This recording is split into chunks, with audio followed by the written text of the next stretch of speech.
The papers hit Jasmine like a slap she never saw coming. One minute she was stepping out of her car at Lenox Mall, wearing oversized shades and that quiet smirk she always had when cameras were near, and the next minute a man in a dark suit walked up calling her name, holding a white envelope with bold black letters, "Legal notices and desist." Within seconds, the smiles vanished, phones came out, fans started filming, and before Jasmine could even process what was happening, the words, "Rasheeda's lawyer just served her," started flying across social media faster than wildfire. People thought it was another rumor at first, another one of those reality stunts the Love and Hip Hop cast pulled for attention, but this time, the documents were real, official, stamped, sealed, and signed. Rasheeda Frost had finally had enough. Sources close to her said she'd warned Jasmine more than once to stay out of my personal space and stop bringing cameras near my family. For weeks there'd been whispers that Jasmine was trying to film scenes too close to Press Atlanta, Rasheeda's boutique,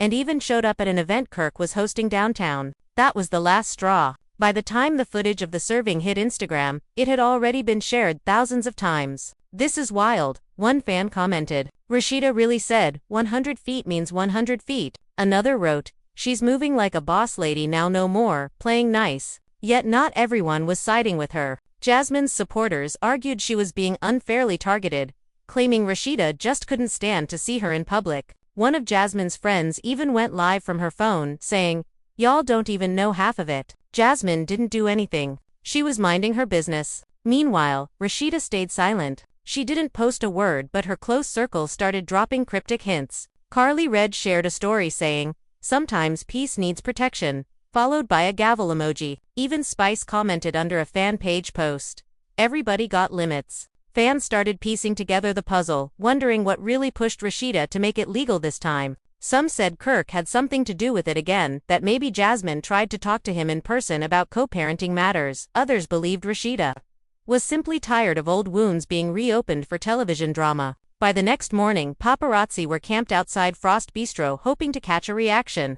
But Rasheeda arrived looking calm, wearing a tailored beige coat, sunglasses, and not a word for reporters. The only thing she said when someone shouted, "Are you done with Jasmine for good?" was, "Boundaries are boundaries." Her voice was firm, steady, and final. What no one realized then was that this single legal move would reopen years of buried tension between all three of them, Rasheeda, Kirk, and Jasmine. Lawyers were about to get involved, castmates were about to pick sides, and Atlanta's tight circle of influencers was about to witness one of the most dramatic fallouts since the show began. Because if Rasheeda's lawyer had drawn the line at 100 feet, Jasmine wasn't planning to step back, she was planning to push right up against it. And that's where the story truly begins. The city buzzed all morning with talk about that moment outside Lenox Mall. Clips of Jasmine being handed the envelope were everywhere. The sound of her saying, "What is this?" in disbelief kept replaying on loop in gossip pages. Atlanta blogs posted side-by-side photos of Rasheeda walking into Frost Bistro looking unbothered,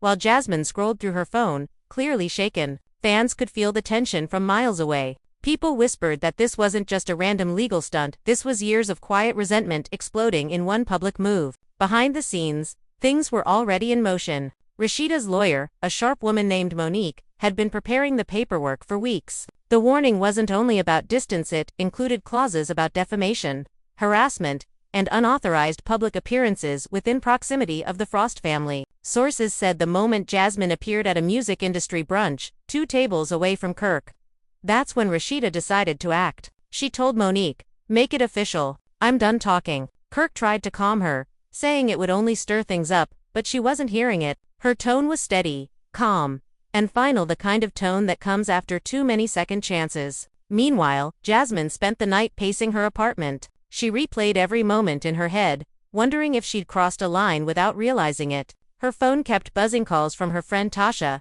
texts from producers asking if she'd be willing to film a response. Jasmine wasn't sure. She wanted to defend herself, but something inside told her that anything she said might make things worse. "They always twist my words," she muttered. She poured a drink, sat on the couch, and scrolled through the comments. Half of them called her obsessed. Others said Rasheeda finally got her. But a few sympathetic voices stood out, people reminding her that she'd been quiet for years, that she wasn't the one starting trouble this time. Over at Frost Bistro, the air was tense. The staff whispered about the situation as if it were breaking news. Kirk sat at a corner table pretending to scroll his phone, but his eyes were distant. He hated public mess, especially when it involved his past. A producer from the show had already called him earlier, hinting that cameras would want to capture an authentic moment of how the Frost family was handling the drama. Kirk said no, but everyone knew the show would find a way to get the footage anyway. When Rasheeda walked in, heads turned. She carried herself like someone who'd made peace with her choice. "You good?" Kirk asked softly. She looked at him and said,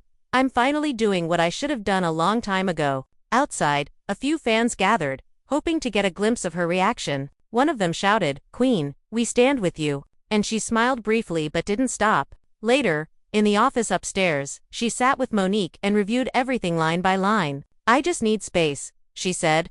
"Peace. I can't live looking over my shoulder wondering if she'll pop up again." Monique nodded. "The papers make it clear she's to maintain 100 feet distance. No contact, no comments. If she violates that, we'll escalate." Rasheeda signed the final page without hesitation. Across town, Jasmine decided to go live on Instagram. Her followers flooded in instantly, thousands of viewers waiting to hear her side. She appeared calm at first, her voice steady. "I just want to say, I didn't deserve that," she said. "I haven't done anything wrong. I've respected boundaries. I've moved on with my life." The chat exploded with mixed reactions. Some begged her to stay quiet. Others urged her to spill everything. "They tryin' to silence me," she said. "But I'm not the villain y'all make me out to be." She hesitated for a second before adding, "And if somebody thinks a piece of paper gonna stop me from living in my own city, they got another thing coming." That line became the headline everywhere. Jasmine claps back.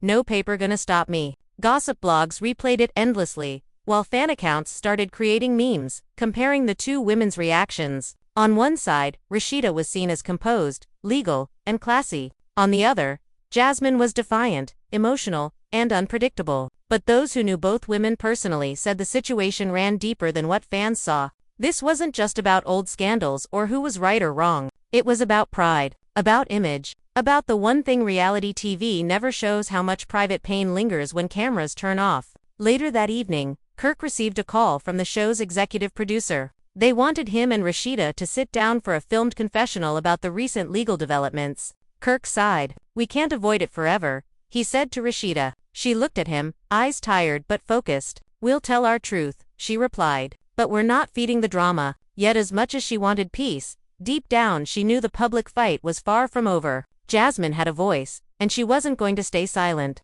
By midnight, Jasmine's live had reached over 500,000 views. Comments poured in non-stop, some sympathetic, others cruel. Producers called her again, this time offering her an on-camera moment to clarify the situation. She hesitated, staring at her reflection in the dark phone screen. "If I stay quiet, they'll write the story for me," she whispered. Her decision was made. The next morning, cameras followed Jasmine walking into a downtown studio, her lawyer beside her. She looked calm, but the tension in her shoulders betrayed her. This wasn't just a storyline anymore, it was survival. She was fighting for her reputation, her place in the city, and her version of truth. Outside the studio, a few fans shouted encouragement. One held a sign that read "Team Jasmine," another "Justice for everyone." The noise of it all blended into a strange kind of energy, half support, half chaos. At the same time, Monique called Rasheeda to inform her that Jasmine's team was planning to issue a public statement. "Let them," Rasheeda said. "Just make sure they understand that the order stands." Her voice was calm, but inside, her mind was racing.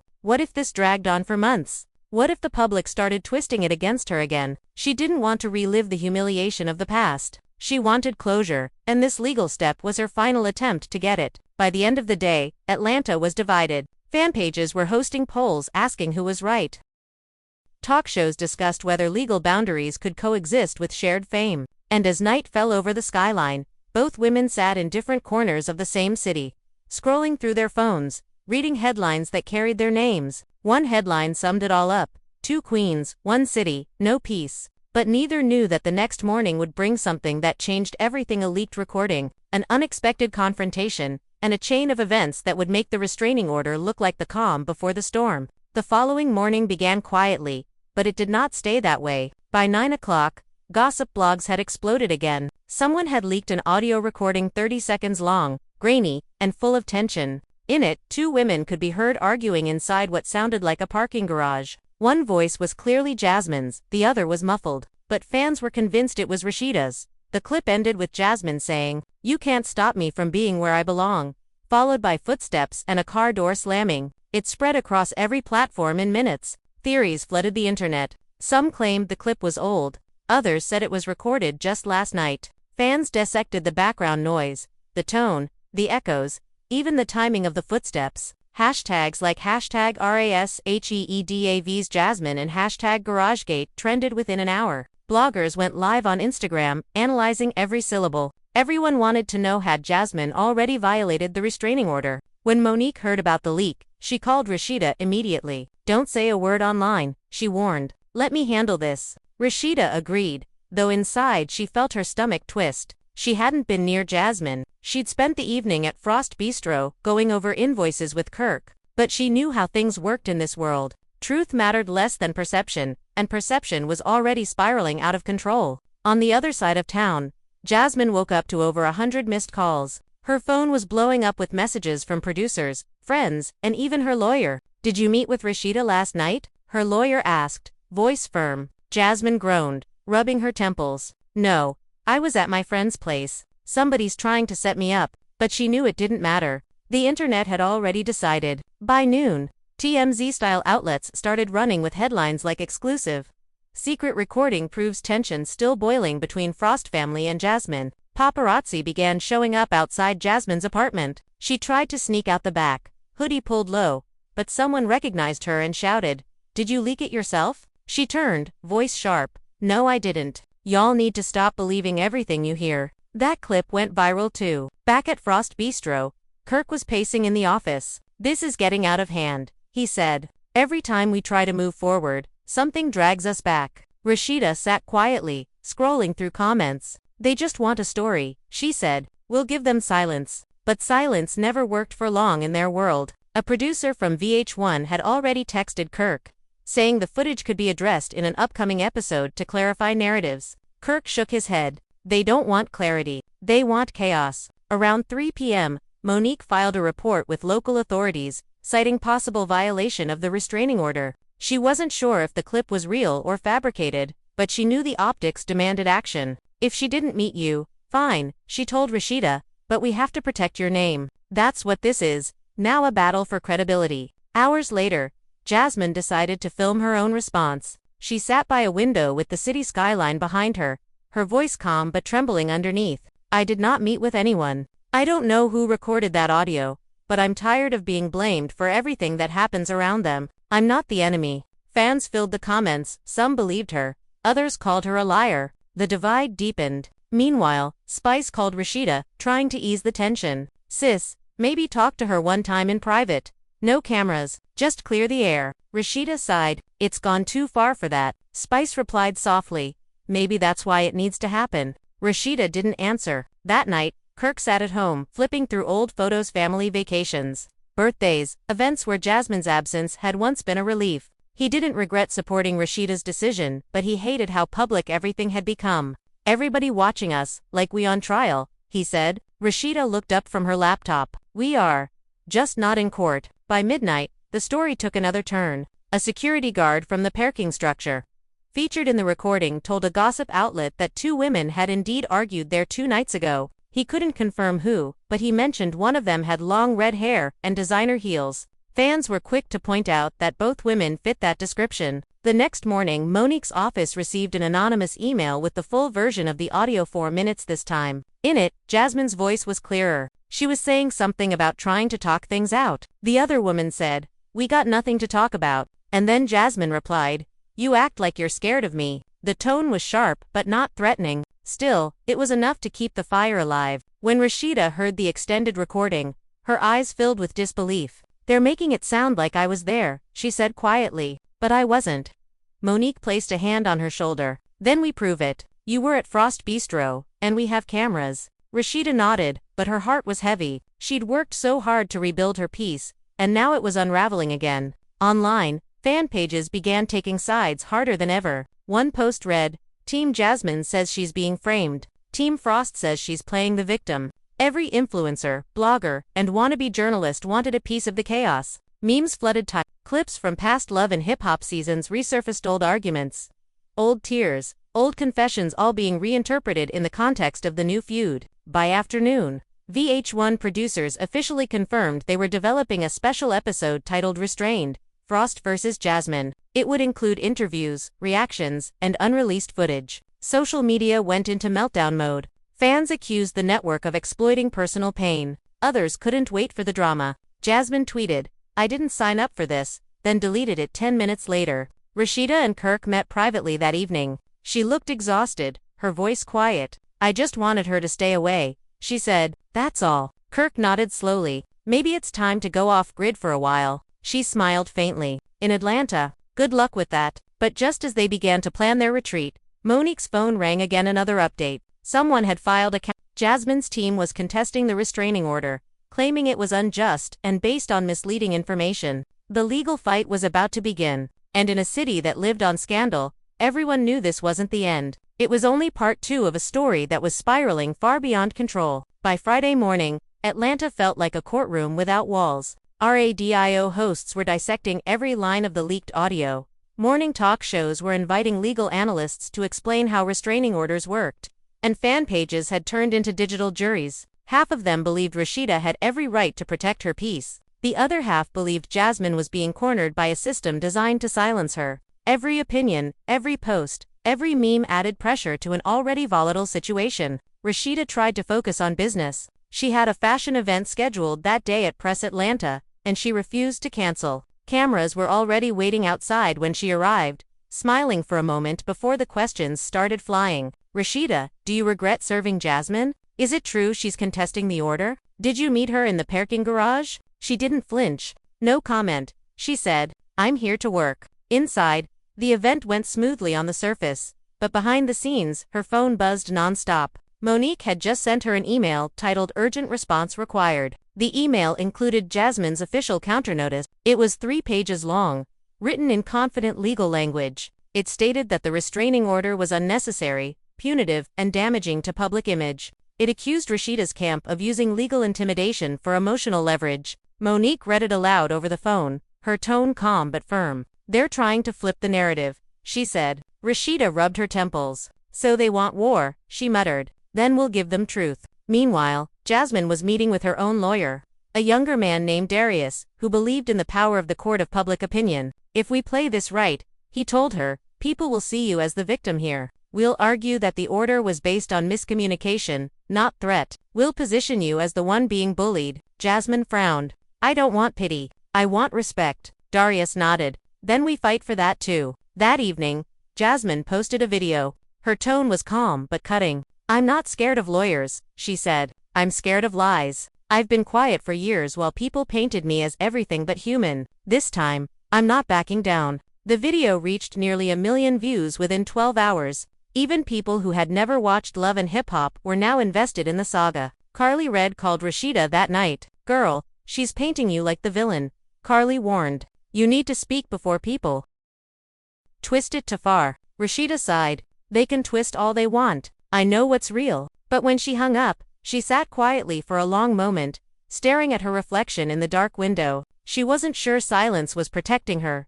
Anymore, it was starting to look like guilt. 2 days later, the network announced that both women had agreed to appear in a private mediation, off-camera, facilitated by VH1's legal team. Neutral ground, they called it. It was supposed to be a closed-door meeting, but nothing stayed secret in their world. Within hours, bloggers already had details: the location, the time, even what each planned to wear. Fans gathered outside the hotel where it would take place, holding signs that read "Team Frost" and "Justice for Jasmine." The city was treating it like a boxing match. When Rasheeda arrived, she was dressed in all white, calm but wary. Jasmine arrived minutes later, wearing dark glasses and a long trench coat. They didn't look at each other. Inside, the tension was thick enough to cut. Monique sat beside Rasheeda, Darius beside Jasmine. The mediator, a man in his 50s with a calm tone, began, "Ladies, we're here to find understanding." Neither moved. The discussion started politely: questions about safety, about privacy, about how public exposure affected both their lives. But it didn't take long for emotion to crack through. Jasmine's voice trembled as she said, "I've stayed out of your way. I've tried to build my own lane." Rasheeda replied evenly, "Then why does your lane keep crossing mine?" Jasmine shot back, "Because you built yours over me." The room went silent. Monique intervened, saying, "Let's keep this professional." But the words were already hanging in the air. For years, these two women had been forced into the same narrative, the wife and the other woman. The success story and the scandal. Neither had ever truly escaped it. After 2 tense hours, the meeting ended without resolution. Jasmine walked out first, her eyes glistening, her jaw tight. Reporters outside shouted, "Did you two make peace?" She ignored them, sliding into her car. Moments later, Rasheeda exited, surrounded by her team. She looked composed, but the exhaustion showed in her eyes. When a fan shouted, "You did the right thing, Queen," she smiled faintly and whispered to herself, "I hope so." That night, both women made separate posts. Jasmine wrote, "You can't heal in the same place that hurt you." Rasheeda posted, "Protect your energy at all costs." Fans screenshotted both captions and turned them into opposing banners. Lines were drawn again. The following morning, Kirk met with Monique privately. "She's not backing down," he said. "Neither are we," Monique replied. But Kirk's expression was heavy. "You know what's crazy? All this noise, and nobody's winning." He was right. Every new headline brought more stress, more exposure, more cracks in reputations that were already fragile. As the week went on, producers pushed harder to capture the drama on camera. They offered exclusive sit-down interviews, reunion-style segments, and emotional retrospect. Both women refused, at least for now. But behind the scenes, contracts were being reviewed, storylines drafted, and crew assignments shuffled. The show smelled ratings gold. Then, late one night, Jasmine received a text from an unknown number. "If you want the truth, meet me at Frost Bistro after hours. Come alone." She stared at the message for a long time, debating whether it was bait. Her curiosity won. She grabbed her keys, slipped into her car, and drove through the empty streets of Atlanta. When she arrived, the restaurant lights were low, only a faint glow visible through the windows. She hesitated, then stepped inside. A man stood near the bar. It was Kirk. He looked uneasy, like he wasn't supposed to be there either. "We need to talk," he said quietly. Jasmine crossed her arms. "About what?" Kirk sighed. "About how this got out of control. This isn't what she wanted, or what I wanted." And that was the moment the game changed again. Because while the world thought this was just a feud between two women, the man caught in the middle was about to pull a move no one expected. Kirk's voice was low but urgent, the kind that only came out when he'd already made up his mind. Jasmine watched him carefully, unsure whether to trust a single word. The restaurant was empty except for the hum of a refrigerator and the faint sound of rain against the glass. "You shouldn't be here," she said flatly. Kirk nodded. "I know, but neither should this whole mess." He slid a small folder across the counter. "Read that." She hesitated before opening it. Inside were printed screenshots, emails, social posts, and what looked like internal messages between VH1 producers. Jasmine's eyes narrowed as she scanned the first page. The producers had been discussing how to amplify real tension between her and Rasheeda to boost the season's engagement. One line stood out: "If Jasmine resists filming near Press Atlanta, engineer an unplanned public confrontation for authenticity." She looked up, face pale. "So they set me up?" Kirk nodded slowly. "Not completely, but they pushed it. They made sure you two kept bumping into each other." Jasmine's hands trembled slightly. "And you knew?" Kirk's jaw tightened. "I found out after the fact. They told me it'd add realism. I told them they were playing with fire." She threw the folder down. "You let them play anyway." Kirk didn't argue. "I couldn't stop it once it started. I tried to keep you out of the crossfire." But she cut him off.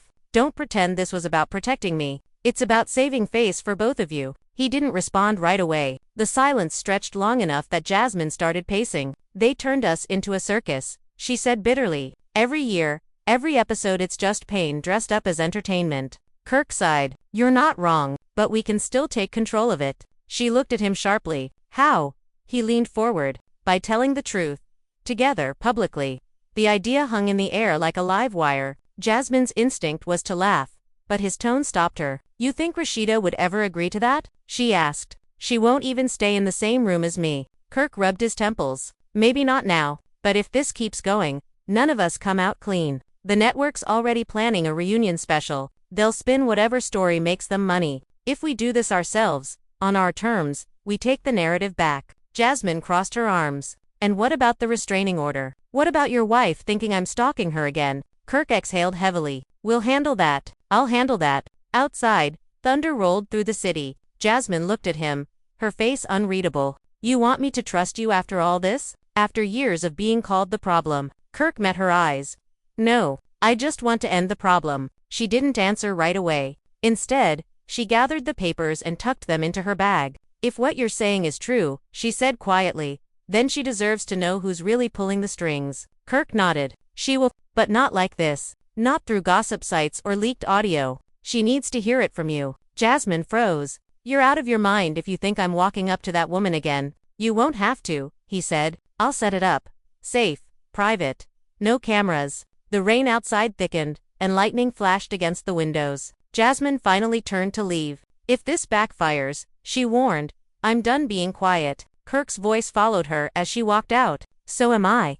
The next day, Kirk told Rasheeda he wanted to have dinner just the two of them. No phones, no cameras. She agreed, though she noticed the unease in his tone. They met that evening at a quiet restaurant outside the city. The conversation began light, but Kirk's expression soon changed. I need to tell you something, he said, his voice steady. About the recording, about Jasmine, about all of it. Rasheeda stiffened. What about her? He took a breath. Some of it wasn't real. Her fork froze midair. What do you mean? Kirk leaned closer. The producers pushed things. They made sure you two crossed paths. They filmed reactions without context. They leaked things to blogs just to stir up noise. Her face went blank for a moment, then hardened. So you're telling me this whole thing, the papers, the fighting was fueled by them? He nodded. Partly, yeah. But it got out of hand. That's why I talked to Jasmine last night. Her eyes widened. You what? He spoke quickly. I met her to show her the emails. She needed to see the truth. Rasheeda pushed back her chair. You went behind my back to meet her again. Her voice was low. Dangerous. Kirk reached out instinctively, but she pulled her hand away. Rasheeda, listen, this wasn't about us. This was about stopping what they're doing. They're using both of you. She stood up, shaking her head. They've been using us for years, Kirk, but I thought at least you'd stopped. He tried to explain, but she was already walking out, eyes blazing. By the next morning, word had leaked again. Somehow, gossip blogs got hold of photos of Kirk and Jasmine together inside Frost Bistro, blurry, but clear enough to tell who they were. The caption read, Kirk Frost seen meeting Jasmine after restraining order drama. Where was Rasheeda? It was chaos all over again. Rasheeda's phone wouldn't stop ringing. Monique left her a voicemail saying, if those photos are real, we need to act now before they twist it further. Meanwhile, Jasmine was bombarded with comments accusing her of breaking the order. She tried to post a denial. It wasn't like that, but it only made things worse. By afternoon, reporters were outside Frost Bistro again, cameras flashing. Kirk tried to go out the back, but someone caught him and shouted, why'd you meet Jasmine behind Rasheeda's back? His silence said everything. Inside her boutique, Rasheeda sat alone, the air thick with betrayal and exhaustion. She replayed every word Kirk had said the night before, wondering which parts were truth and which were just more damage control. You always think you're fixing things, she whispered, but you're the one breaking them. Across town, Jasmine paced her apartment, phone in hand, fighting the urge to go live again. But this time she didn't. This time, she sat down at her table, pulled out her laptop, and began typing an open letter addressed to Rasheeda Frost. It started simple. I never wanted your life. I just wanted peace. But it seems peace keeps choosing you over me. And when that letter went public the next morning, it wasn't just Atlanta that exploded, it was every gossip blog, every entertainment site, every fan page from Los Angeles to London. Because now, it wasn't about the restraining order, or the show, or even Kirk. It was two women speaking in raw, unfiltered honesty, and the world was finally listening. The open letter hit the internet like a storm. It was long, emotional, and too personal to be brushed off as a publicity move. Jasmine had written it in lowercase, her tone calm but steady, as if she had rehearsed the words for years. She wrote about silence being mistaken for guilt, about being followed by whispers that wouldn't fade, about living in the same city as someone who would never forgive her, no matter how much time passed. She wrote, I never wanted to destroy your peace. I only wanted to exist without being treated like a shadow of my own mistake. Within hours, hashtags like hashtag Jasmine Letter and hashtag RASHEEDA reads began trending. People shared excerpts, debated every line, and analyzed the emotional undertone like it was a poem. One passage stood out most. You don't need to fear me, Rasheeda. I'm not coming for your husband. I'm coming for my name. That single sentence echoed across timelines, splitting fans in two. Some said it was manipulative. Others said it was the most honest thing Jasmine had ever written. Rasheeda didn't respond immediately. She sat at her vanity that morning, scrolling through the letter again and again, every word pressing on old wounds. Kirk came into the room quietly, holding 2 cups of coffee. "You saw it?" he asked. She nodded without looking up. "Yeah, I saw it." He hesitated. She said her piece. "Maybe now it's over." Rasheeda turned to him slowly. "You think a letter makes it over? This just started a new chapter." Monique called soon after, her tone professional but cautious. "Rasheeda, if you want to respond, we should control the narrative now. Either we issue a formal statement or we stay silent and let it pass." Rasheeda leaned back in her chair, staring at the ceiling. "I'm tired of statements," she said. "I'm tired of being the bigger person." That night, Rasheeda broke her silence. She posted a simple black screen with white text. "Respect is a two-way street. Peace is to..." It wasn't much, but it was enough. Within minutes, thousands of comments flooded in. Fans dissected her words like a secret message. One comment read, "That's classy shade." Another, "She said it without saying it." The internet declared it a war, fought in captions. Meanwhile, the show's producers were ecstatic. They knew this was pure gold for ratings. They fast-tracked a special 2-part reunion episode and began contacting both women's teams for participation. Jasmine initially refused, saying she was done being the storyline, but Darius convinced her otherwise. "You can't let them tell your story without you," he said. "This is your chance to close it on your terms." When Rasheeda heard the network's plan, she almost said no to. Kirk tried to convince her. "If you don't show up, they'll let her talk unchecked," he warned. Rasheeda stared out the window. "If I go, I'll say what needs to be said." Filming took place a week later at a neutral location, a studio built to look like a living room. Warm lighting, gold decor, soft couches that did nothing to hide the tension in the air. Rasheeda arrived first, dressed in a tailored cream suit. She looked calm, composed, and dangerous. Jasmine came an hour later in a sleek black dress, her hair pulled back tight. There were no greetings, no smiles, just quiet preparation, as producers adjusted mics and whispered instructions. The cameras rolled. The host began with soft introductions, but everyone knew the real storm was waiting beneath the politeness. "Rasheeda," the host asked, "what made you take legal action in the first place?" She inhaled deeply. "I was tired of feeling watched, tired of wondering when my peace would get interrupted again. It wasn't about revenge, it was about protection." Jasmine's eyes flickered, but she didn't speak yet. Then the host turned to her. "And Jasmine, what made you respond with that letter?" Jasmine met Rasheeda's eyes for the first time in months. "Because I was tired of being painted as the enemy. I wanted to speak for myself, not through somebody else's version of me." The air shifted. Rasheeda crossed her legs and leaned forward slightly. "You had years to speak," she said quietly. "Why now?" Jasmine's answer came quickly. "Because every time I tried, someone shut me up. Producers, fans, your friends. Even you." The audience held its breath. Kirk sat off stage, face tense. Monique watched from the sidelines, whispering to a network rep to cut if it gets too personal. But the women kept going. "You broke something that didn't belong to you," Rasheeda said. "And you built an empire out of pretending it never broke," Jasmine replied. The words landed heavy, raw, and too true. No one in the room moved for several seconds. Then Rasheeda exhaled slowly. "I didn't want this. I didn't want any of this." Jasmine's tone softened. "Me neither." For a fleeting moment, the noise died down. No cameras, no crew chatter, just 2 women who'd carried too much for too long. It wasn't forgiveness, but it was the first time they'd both stopped fighting long enough to feel the exhaustion of it all. The host, sensing the shift, closed the segment. "Sometimes closure isn't about winning," he said quietly. "It's about walking away whole." When filming wrapped, Jasmine left first. She didn't say goodbye, but she paused briefly at the door, glancing back at Rasheeda.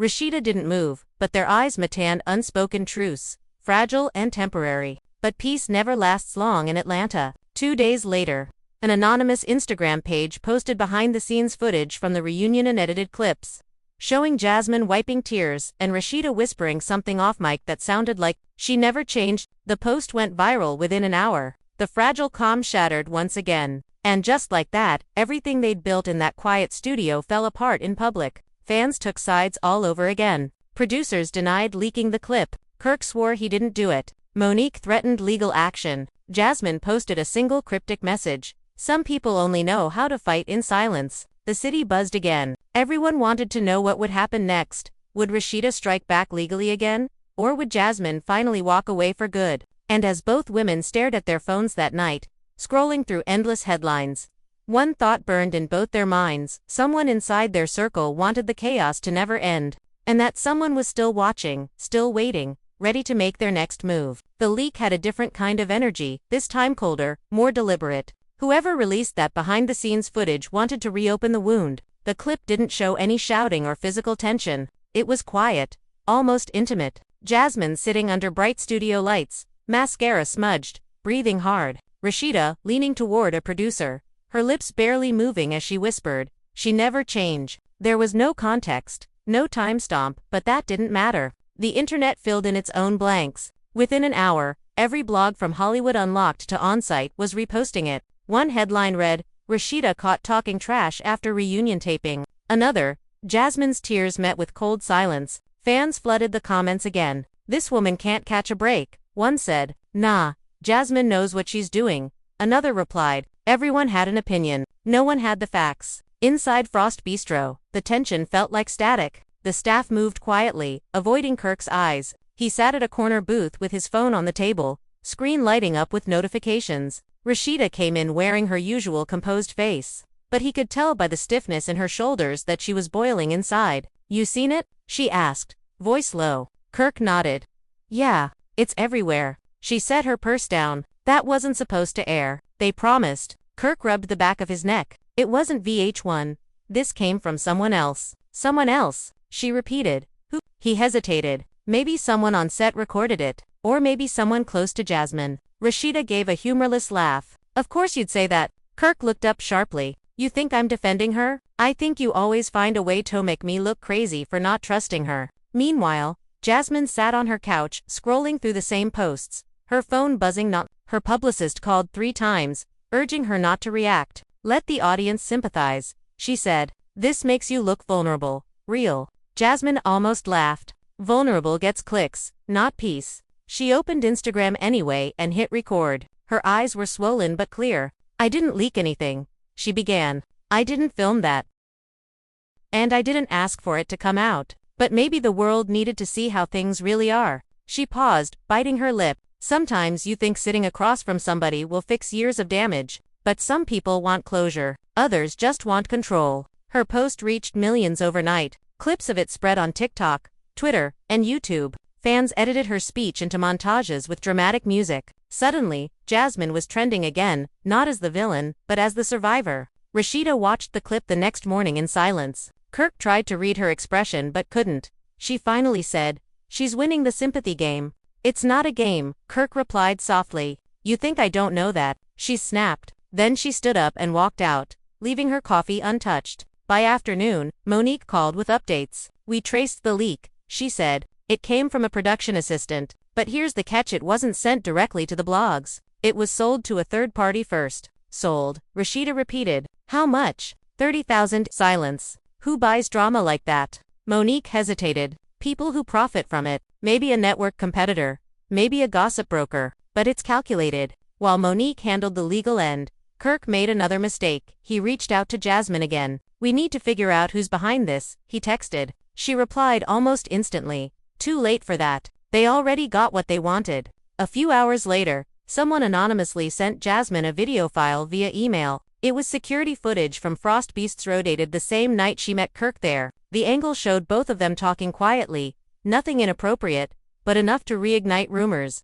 Attached was a short message. "More to come." Panic rose in her chest. She called Darius immediately. "They're threatening me," she said. "If that footage goes public, it's over. Everyone will think I broke the order." Darius told her to forward the email. "We'll track it," he promised. "Don't engage." But by nightfall, it was already too late. A gossip site posted stills from the security footage, cropped and captioned, "Jasmine breaks restraining order to meet Kirk Frost again." The internet exploded all over. News anchors picked it up. Radio stations debated whether Kirk was cheating again. Even people outside Atlanta weighed in. Rasheeda was in her car when she saw the post. Her hands tightened on the steering wheel. She didn't call anyone. She drove straight to Frost Bistro, walked past the staff without a word, and went upstairs to the office. Kirk was there, pacing. "Before you say anything," he started, but she cut him off. "Don't. Not tonight." He tried again. "It's not what it looks like." She turned toward him slowly. "You said that the first time too." The silence that followed was sharp. Kirk's phone rang. It was Monique, but he didn't answer.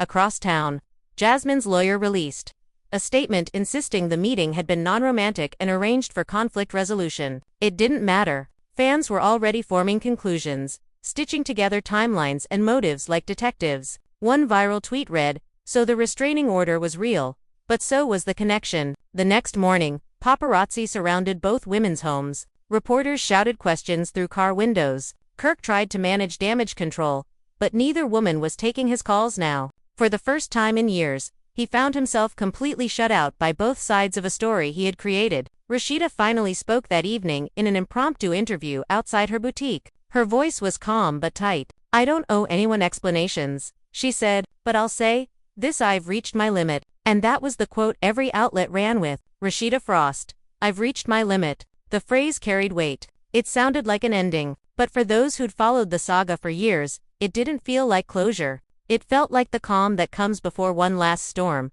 the kind that breaks everything left standing. And somewhere, deep in Atlanta's buzzing nightlife, a producer was already writing the next storyline because, in their world, peace was never profitable, and endings were only pauses before the next explosion. 2 nights later, Atlanta was quiet, but not calm. Every major entertainment page was running a countdown to the next episode of Love and Hip Hop. Atlanta teasers had leaked showing snippets of new footage, blurred shots of lawyers, tense phone calls, and a tearful confession no one had seen yet. Fans were convinced it was Jasmine. The anticipation was electric and ugly. Inside her townhouse, Jasmine sat on the couch, scrolling through the flood of comments. The letter, the reunion, the footage, everything had blurred into one endless loop of noise. She hadn't slept properly in days. Darius sat across from her, typing furiously on his laptop. "We can sue the site that bought that bistro video," he said. "They'll settle fast if we prove the footage violated your privacy." Jasmine barely looked up. "It's too late," she murmured. "The damage is already done."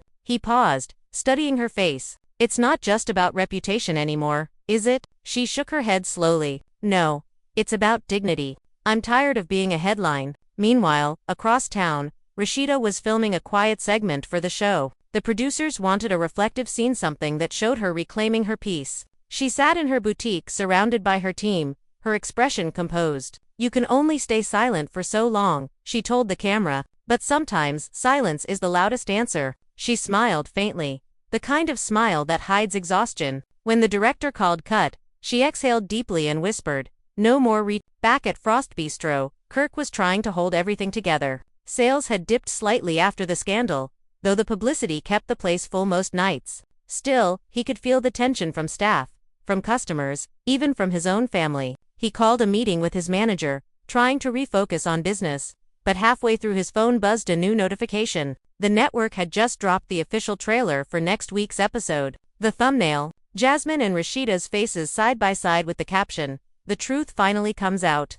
Kirk muttered under his breath, "They're never gonna stop." That evening, Spice and Carly Red came over to Rasheeda's house. The 3 women sat around the kitchen island sipping wine, the air thick with sympathy and gossip. "You know they're pushing this too far," Spice said. "That trailer made it look like you two about to fight." Carly added, "And Jasmine's getting all this sympathy online. They painting her like the underdog." Rasheeda nodded. "That's the plan. They know what sells." She paused, swirling her glass. "But if they think I'm gonna play the villain for free, they're wrong." The next morning, Jasmine received another message, this time from an anonymous email with the subject line, "Proof you've been played." Attached was a short video clip, grainy but clear enough to show Kirk sitting in a dark office, talking to a producer. His voice was distinct. "Yeah, stir it up. They'll both show up. That's what the viewers want." Jasmine froze. Her heart pounded in her ears. She replayed it 3 times just to make sure she wasn't imagining it. She called Darius immediately. "We have him on tape,"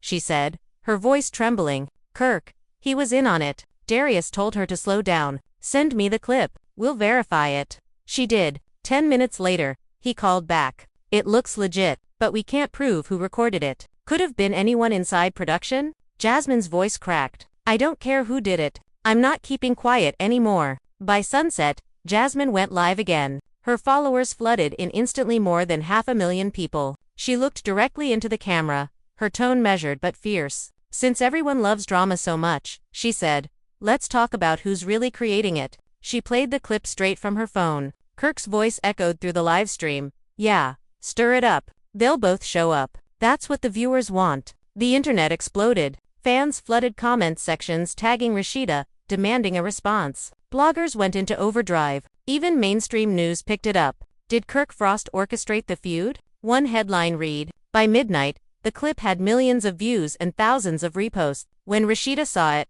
her whole body went cold. Kirk tried to explain before she even spoke. "It's taken out of context," he said quickly. "They edited it. I was talking about something else." Rasheeda's voice was flat. "And what were you talking about?"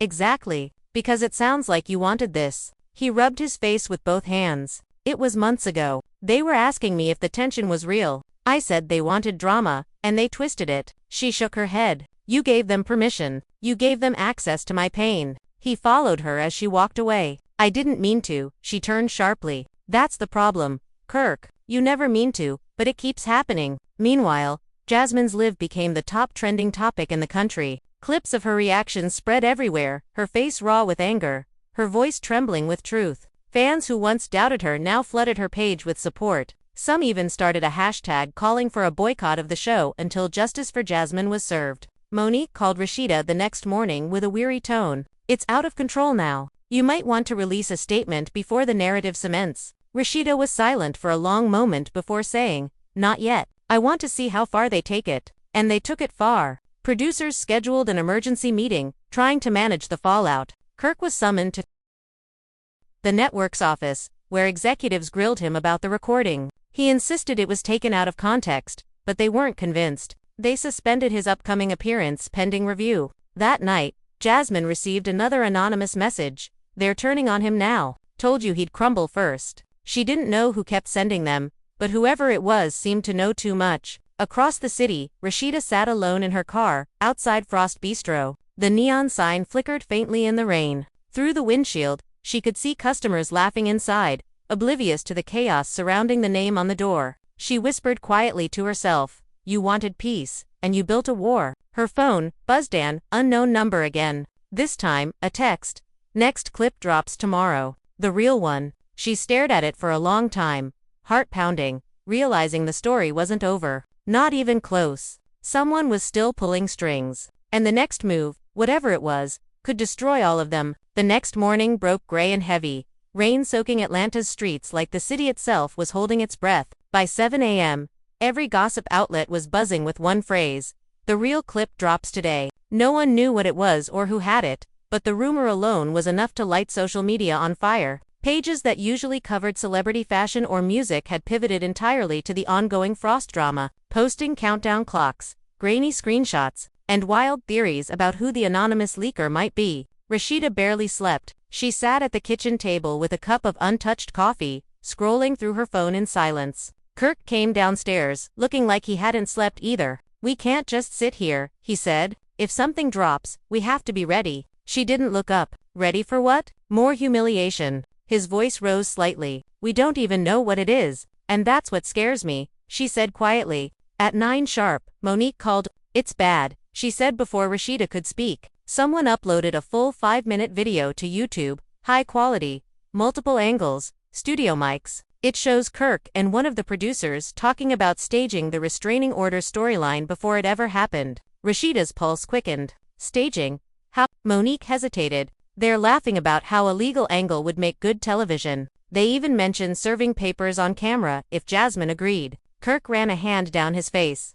"No, that's not how it went down." Monique sighed. "Intent doesn't matter anymore. It looks like manipulation, and it looks like you were involved." Within an hour, the clip was everywhere. The sound was crystal clear, Kirk's voice unmistakable. "Look, man, people tired of the same love triangles. Give them something real. Get Monique to draw something up, make it legal. The drama writes itself." The producer laughed. "You're wild, Kirk." Then Kirk again.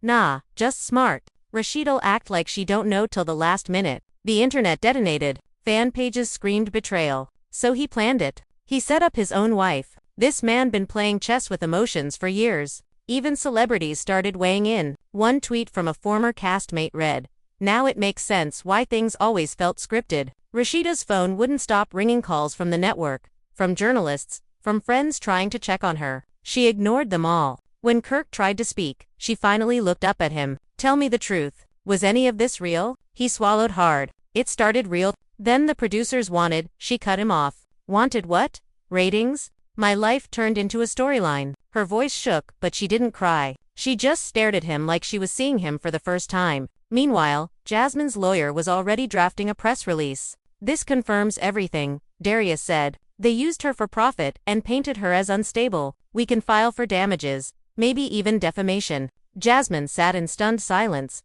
scrolling through the video again. He really said all that, word for word, Darius confirmed. By noon, Atlanta turned into a circus. Reporters camped outside Frost Bistro. TV crews hovered near Press Atlanta. Bloggers speculated whether the network would fire Kirk or scrap the entire season. One headline read, "Love and Hip Hop.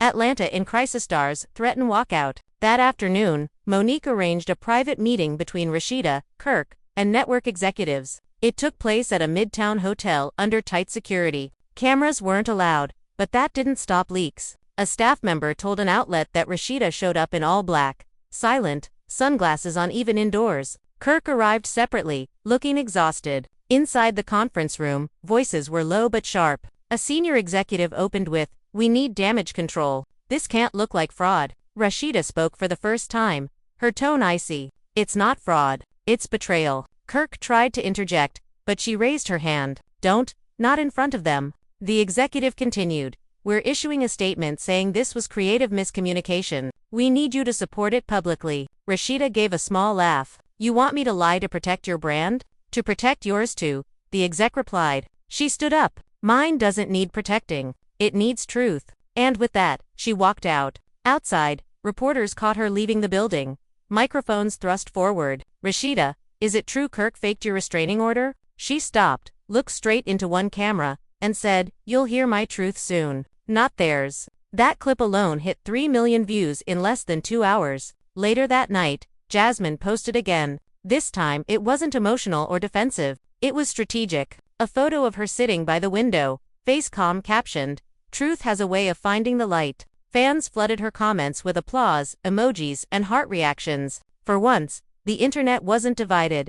Everyone seemed to agree Kirk had gone too far. Back at home, Kirk sat alone in the dark, scrolling through the headlines that shredded his name. He'd been here before, but this time felt different. This wasn't infidelity or rumors, this was manipulation caught on tape. He texted Rasheeda, "Can we talk?" No reply, "Please." Still nothing. The following day, Rasheeda announced she was taking an indefinite break from filming. Her post read, "Some stories should never have been told this way." The comments section erupted, thousands of fans praising her strength, others begging her not to leave the show. Meanwhile, Jasmine's lawyer filed an official complaint against VH1, demanding an investigation into unethical production practices. Within 24 hours, the network released a statement promising full transparency and review. As the week unfolded, everything that once looked like entertainment began to resemble evidence. Crew members started leaking their own stories, emails, text chains, directives from producers. One assistant anonymously confessed that they'd been told to stage random run-ins between Jasmine and the Frosts for shock value.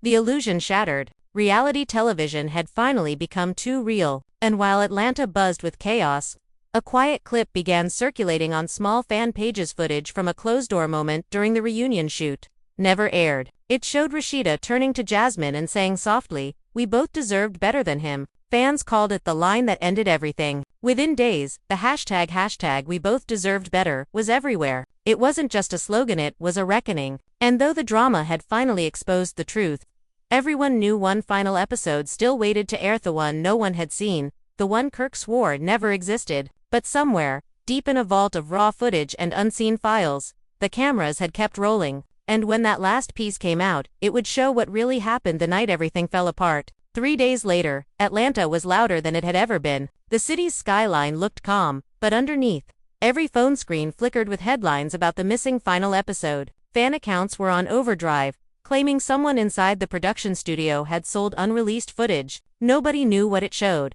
but everyone agreed it was explosive. One rumor said it captured Kirk, admitting he forged signatures. Another claimed it caught Jasmine and Rasheeda talking off camera about making peace before the truth came out. Rasheeda hadn't left her house in 2 days. Blinds closed, phone muted, her mind raced in circles. The world outside was dissecting her life again, and she couldn't control it this time. She'd built her career on strength, composure, and image, but this scandal had stripped all of that bare. Kirk tried to call, tried to explain, but she ignored every attempt. When he finally showed up at the door, she didn't let him in. "Go home, Kirk," she said through the wood. "This house doesn't belong to the show." His voice was quiet. "I just want to fix it," she answered. "Then start by fixing yourself." Meanwhile, Jasmine was doing interviews, not the gossip kind real ones. Radio hosts, podcasts, journalists, who wanted to hear her side. Her tone was different now, calm, controlled, less emotional. She said she'd spent years being silent, but this time she wanted her voice to be louder than any script. "They used my pain for entertainment," she told one interviewer. "They made it seem like I was obsessed, when all I ever wanted was respect." The interview went viral. For the first time, public opinion tilted fully in her favor. The same blogs that once called her a homewrecker were now calling her the woman who exposed the truth about reality TV. On Friday evening, a link began spreading quietly across social media. No thumbnail, no watermark, just the title, "Final Cut, the truth behind the Frost drama." People clicked in curiosity. Within minutes, the clip was everywhere. The video opened with behind-the-scenes camera footage, unedited. Kirk sitting in a dark production office, surrounded by crew. The timestamp was from months ago. His voice was tired but clear. "Look, I know she's gonna find out eventually," he said. A producer replied, "You sure about this? This could blow up your whole situation." Kirk sighed. "It's already blown up. Might as well control the narrative. They'll forgive what they see on TV before they'll forgive what they don't understand." Then came the shock. The camera panned slightly, revealing Rasheeda standing in the doorway. She looked furious. "You're controlling my life for TV now?" she demanded. Kirk jumped up, startled. "You weren't supposed to what?" She cut him off. "Supposed to keep playing your wife while you play the audience too." The room fell silent except for the camera hum. Rasheeda's voice cracked. "You said it was over, Kirk. You said this time was about healing, not headlines." Kirk tried to explain, but she raised her hand, trembling. "You broke me once for real life. Now you doing it again for views." She turned, stormed out, and the camera kept rolling, her heels clicking down the hallway. Producers chasing after her. The footage ended abruptly, followed by a black screen with white text, "Unaired material from VH1 archive, source unknown." The internet went wild. Fans replayed the clip thousands of times, analyzing every detail. Hashtags exploded. Hashtag final cut. Hashtag free Jasmine.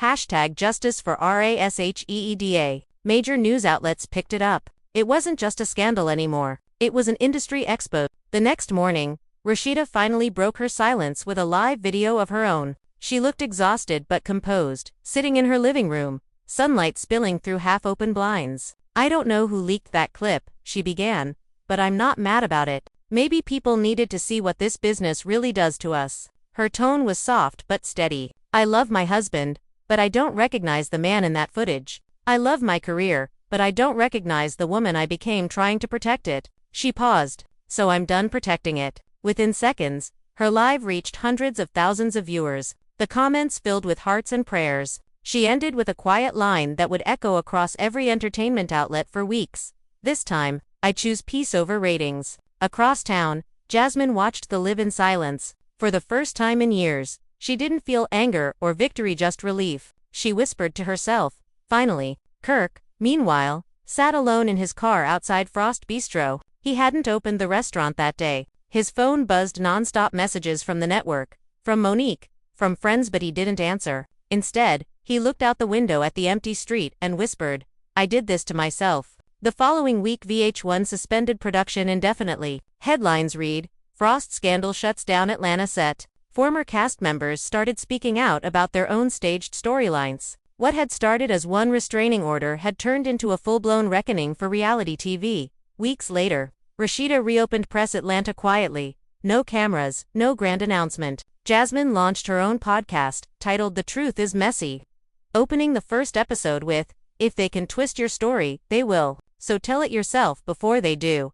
And Kirk. He vanished from the spotlight entirely. No interviews, no posts, no appearances. Some said he was working behind the scenes trying to rebuild Frost Bistro. Others claimed he'd left Atlanta altogether. No one really knew. But one night, long after the noise had settled, Jasmine received a small envelope in the mail. No return address. Inside was a single folded page with 6 handwritten words.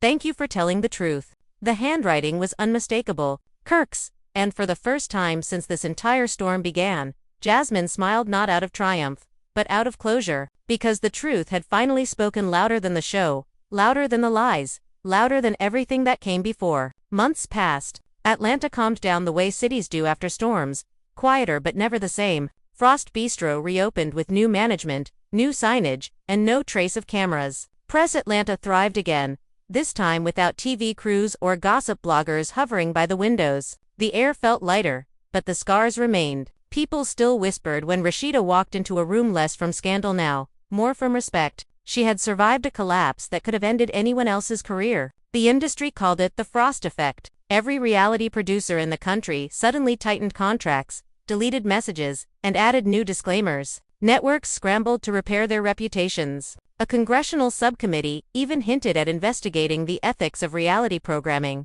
Fans who once treated drama like entertainment began asking questions about exploitation, consent, and emotional manipulation. The entire genre trembled under the weight of one story that went too far. Rasheeda spent her days building something quieter, a podcast about business and balance, guesting other women from the industry. Her voice was calmer now, her tone steady and unhurried. "The hardest thing," she said in one episode, "is learning that peace won't chase you. You have to choose it every day." It became her mantra. She started wearing it on a bracelet, etched in gold. Choose peace. Jasmine's podcast, The Truth is Messy, grew fast. Not sensational, not wild, just honest conversations. Sometimes she spoke to guests, sometimes she spoke alone. In one episode, she described forgiveness without ever naming names. "It's not about saying it didn't hurt," she said. "It's about not letting the hurt define you." People listened because they could hear the sincerity. No scripts, no edits, no producers whispering lines. And then one day, out of nowhere, she ran into Rasheeda again. It happened at a charity gala downtown Neutral Ground. They weren't seated together, but halfway through the evening, Jasmine crossed the room quietly. Rasheeda saw her coming and didn't move. The whole place seemed to pause for a moment. Jasmine smiled softly and said, "That bracelet suits you." Rasheeda looked down, then back up. "So does that piece you talk about on your show?" For a long second, neither spoke. Then Jasmine extended her hand. "For what it's worth," she said, "I'm sorry it took all that pain for us to get here." Rasheeda hesitated, then shook her hand. "Me too." Flashes from distant cameras flickered, but neither cared. They had lived enough of their lives through lenses. This time, they didn't perform for anyone. After the event, photos of the handshake went viral. Fans flooded social media with comments like "Real growth," "Two queens finally free," and "This is how you close a story." The blogs tried to twist it into a reunion, but most people ignored the noise. For once, the moment didn't belong to producers. It belonged to them. That night, Rasheeda got a message from an unknown number. It read, "They want you both for a redemption special." She smiled, then turned off her phone. Some offers aren't worth reopening the wound. The next morning, she visited Frost Bistro quiet early, before opening hours. She stood by the window, looking at the city that had seen everything: love, betrayal, humiliation, rebirth. Kirk had returned to Atlanta by then, working behind the scenes, keeping his distance. He came into the restaurant halfway through her visit, unsure if he should speak. She looked up, met his eyes, and nodded once, a silent acknowledgement, not reconciliation, but understanding. He said, "You doing good?" She nodded. Finally. Then she walked out, sunlight catching the words on her bracelet. By spring, both women were thriving in different lanes. Jasmine launched a mentorship program for young creators called Story Uncut. Rasheeda opened a second boutique and began hosting private retreats for women in media. Their paths didn't cross often, but when they did, it was calm, cordial smiles, brief hugs, no cameras. And though the world kept trying to resurrect their feud for clicks, neither gave it life again. The drama that once made them famous had become the lesson that made them whole. In the final quiet moment of their story, years later, a journalist asked Jasmine during a live event, "If you could say one thing to Rasheeda now, what would it be?" She paused, thoughtful. "I'd thank her," she said, "because sometimes the person who challenges your peace ends up teaching you what peace really means." And somewhere, in another part of the city, Rasheeda was recording her own closing episode for her podcast. Her last words that day mirrored Jasmine's almost exactly. "Forgiveness isn't weakness, it's freedom." It wasn't a truce, signed on paper. It wasn't staged. It was real, quiet, human, and, in a world built on noise, that was the most powerful ending of all. Years passed, but the echoes of that storm never fully left Atlanta. Every few months, someone tried to drag the story back into the spotlight. New documentary pitch, a tell-all book proposal, an anniversary where are they now segment. But both women had long stopped feeding the machine that once fed on them. The network moved on to younger casts, hungrier storylines, messier scandals. Yet among fans, the Frost-Jasmine saga remained the benchmark, the drama.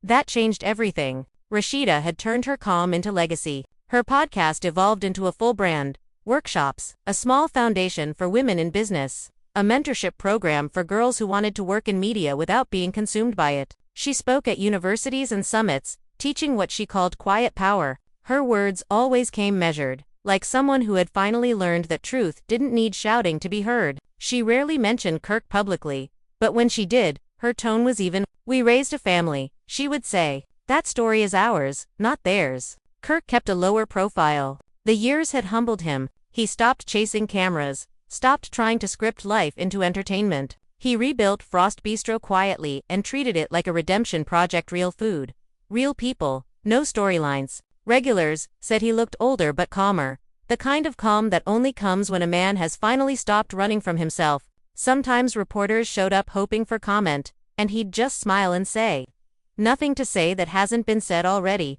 Jasmine, on the other hand, became something no one expected: a storyteller. Her podcast, The Truth is Messy, grew into a full media company specializing in independent documentaries about women who'd been silenced, edited, or misrepresented. She never played the victim. She played the survivor who built a platform so others wouldn't have to fight alone. In one of her later interviews, she said, "I used to think being seen was everything. Now I know being understood is enough." Their lives didn't intersect often, but when they did, it was without tension. One spring afternoon, both were invited to a media ethics panel. The organizers had no idea they would both say yes. When they met backstage, Jasmine laughed softly. "We really can't escape each other, can we?" Rasheeda smiled back. "Maybe we're meant to remind people what not to do." They sat side by side on stage, answering questions from young journalists about manipulation, privacy, and accountability. There was no bitterness left, only perspective. When the moderator asked if they would ever return to reality television,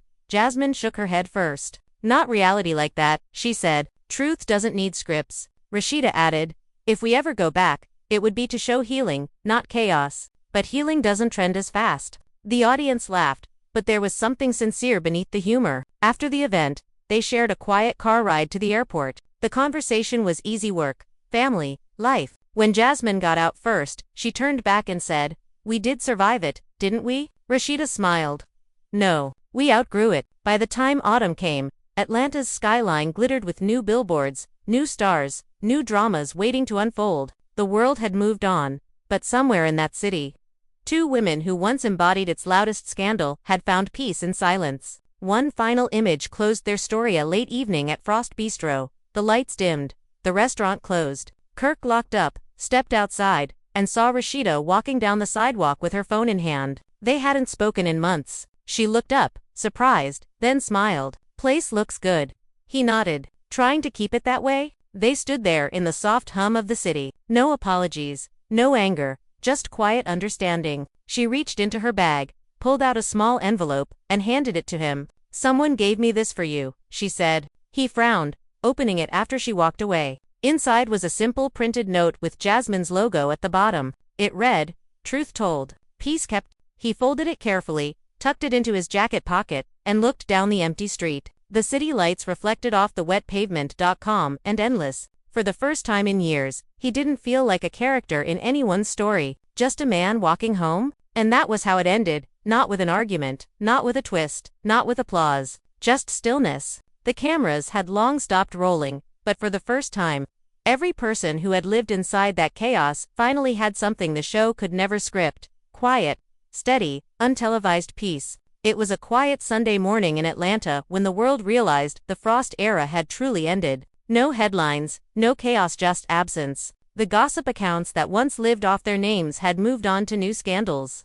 And the city that once turned their private lives into a spectacle now treated them like part of its folklore. The Frost-Jasmine saga was no longer news. It was history. Rasheeda's boutique chain had expanded into 3 cities by then. She spent her days traveling between them, mentoring younger designers, filming short clips about confidence and perseverance for her podcast's audience. She never spoke of the past directly anymore, though her listeners still asked. Once, a caller asked her, "Liv, how do you forgive someone who turned your pain into profit?" She paused for a long time before answering.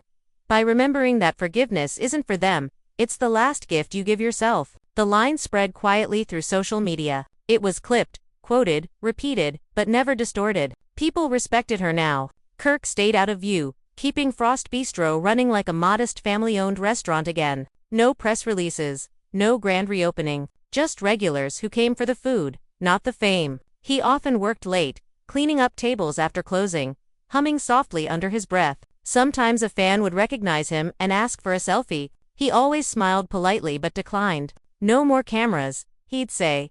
"We're closed." As for Jasmine, she had taken her podcast global. The Truth is Messy now aired from a small studio she built in Los Angeles. She interviewed artists, activists, and survivors of other televised dramas.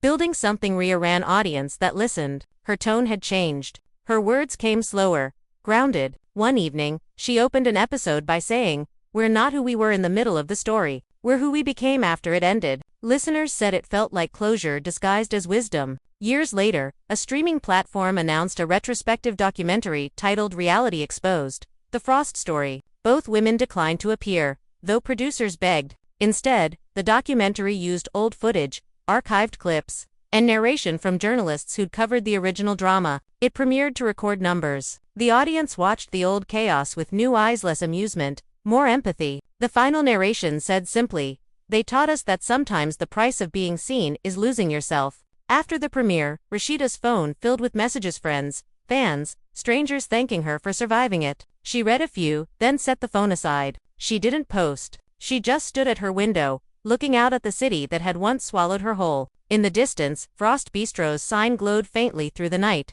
It no longer represented scandal. It was just a restaurant again. That same night, Jasmine recorded a quiet bonus episode. No music, no intro. "People keep asking if I watched the documentary," she said softly. "I didn't, because I already lived it. And I survived it." Then she smiled, a small, peaceful smile, audible even through the microphone. "This time, I don't need anyone else to tell my story." The next morning, a listener posted that clip with the caption, "The quietest mic drop in TV history." It trended for a day, then faded just like all trends eventually do. Sometime that same week, Rasheeda and Jasmine both received identical invitations from an Atlanta women's network. It was for a private luncheon, celebrating resilience in media. Neither of them knew the other had been invited until they arrived. When they saw each other across the room, they laughed softly, not from surprise but inevitability. They sat side by side, not as rivals, not even as symbols, just women who understood the cost of survival.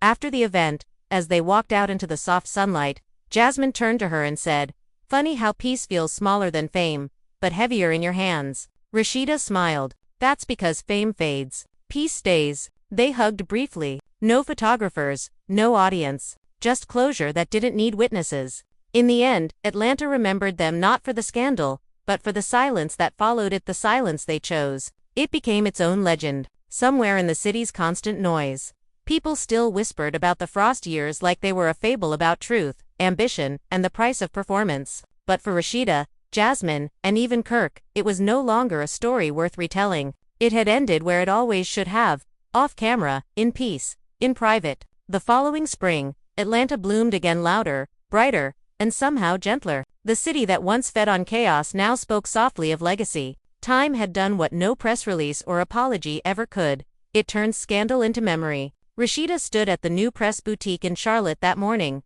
arranging pastel jackets on a rack. A small camera crew from a lifestyle magazine waited to interview her, not about gossip, not about Kirk, not about love and hip-hop, but about her growth as a businesswoman. She looked radiant, balanced. When the interviewer asked, "If you could tell your younger self one thing," she smiled thoughtfully, "I'd tell her not everything broken needs fixing. Some things just need letting go." It became the magazine's headline the following week, printed in soft gold letters beside her photo. That same month, Jasmine's company launched its first documentary series, Unwritten, profiling women who had walked away from public life to find peace. The premiere was held in Los Angeles, attended by journalists, activists, and former reality stars who'd all known what it felt like to have their lives turned into spectacle. Jasmine opened the event with a short speech. "We used to think truth was what got captured on camera. Now I know it's what survives after the cameras stop." The audience applauded quietly, and the moment felt complete. Kirk watched that clip on his phone weeks later while closing Frost Bistro for the night. He'd started living small, no fanfare, no attention, just work. His son had taken over much of the business, and Kirk spent his evenings counting receipts and polishing the same counter he'd once leaned against during televised arguments. Every now and then, a song from the show would play on the radio, and he'd turn the volume down, half smiling at the irony of how distant that life now felt. One summer afternoon, he mailed a short letter to Jasmine's office in Los Angeles. It wasn't long, just 3 sentences written in clean, uneven handwriting. "I saw what you built. It's good. I'm proud of you." Jasmine never posted about it, but she kept it in her desk drawer. Sometimes, during late nights at the studio, she'd glance at it and think of how strange redemption looks: quiet, handwritten, unshared. Rasheeda and Kirk didn't reunite, but they found balance. When they met for family events, it was civil, even kind. Their children laughed together. Their friends no longer whispered. People eventually stopped asking whether they'd ever get back together. Everyone knew the answer didn't matter anymore. They had both moved forward, carrying their history like a scar, visible, but healed. Years passed that way. Both women aged gracefully into their peace. Jasmine's hair went shorter, her tone warmer. Rasheeda leaned deeper into mentoring, her brand expanding internationally. Their paths crossed again when both were honored at a national media gala in New York. The host introduced them together as 2 women who turned pain into power. The applause was long, genuine. Backstage afterward, they shared a brief conversation. Jasmine said, "Funny, isn't it? The world only claps for us now that we're quiet." Rasheeda smiled. "Maybe silence was the loudest thing we ever did." A few months later, Jasmine announced her retirement from pot. Her farewell episode was short, unscripted. "The truth is messy," she said softly, "but healing isn't. It's patient, private, and it doesn't need witnesses." When she finished recording, she turned off the mic, sat in silence, and smiled the same peaceful smile she'd worn on that reunion stage years ago. On that same night, far away in Atlanta, Rasheeda uploaded a final video for her followers. It wasn't a speech, just a slow montage of her life now. Family dinners, news stores, long drives, laughter. No captions, no hashtags, no titles, only music. And then, for the first time in over a decade, both women disappeared from the internet. No posts, no updates, no press. Just life. Years later, young creators still studied their story in classrooms and film schools, calling it the turning point of televised reality. But for those who lived it, there was nothing left to explain. Some nights, at closing time, Kirk would still glance at the door as if expecting someone to walk in. Jasmine with her sharp voice, Rasheeda with her calm stare. They never did, but the quiet hum of the restaurant felt full, like the echoes of a story that had finally been told enough times to rest. Outside, the Atlanta skyline glowed steady, untouched by gossip now. The city kept moving forward, new stars rising, old wounds fading, truth finally settling where it always belonged, in peace, not performance. And that, right there, is where the story ends, or maybe where it finally begins. Because, for all the years, all the headlines, all the tears, and all the staged apologies, what lasted wasn't the chaos. It was the truth that crawled out of it. The truth that no matter how scripted something looks, pain always finds a way to make itself real. And so does healing. Viewers who watched this journey from the first leak to the final handshake saw every version of what fame can do to a person. They saw how a restraining order became a weapon for clicks, how a family turned into a franchise, how 2 women became characters in a show that stopped being theirs long ago. But they also saw what happens when people choose to walk away from the cameras and still find themselves whole. Rasheeda's choice to reclaim her peace, Jasmine's decision to tell her own story, even Kirk's quiet reckoning, all of it showed that real strength doesn't come from control, it comes from release. And maybe that's why this story stayed with so many of you watching, scrolling, and reacting from your screens. Because deep down, everyone knows what it feels like to be misunderstood, to be used, to be edited down to someone else's version of you. So, before you click away, before you comment, ask yourself, what would you do if your life became content? Would you still recognize your own voice beneath the noise? Or would you let the world tell your story for you? That's why this isn't just gossip anymore.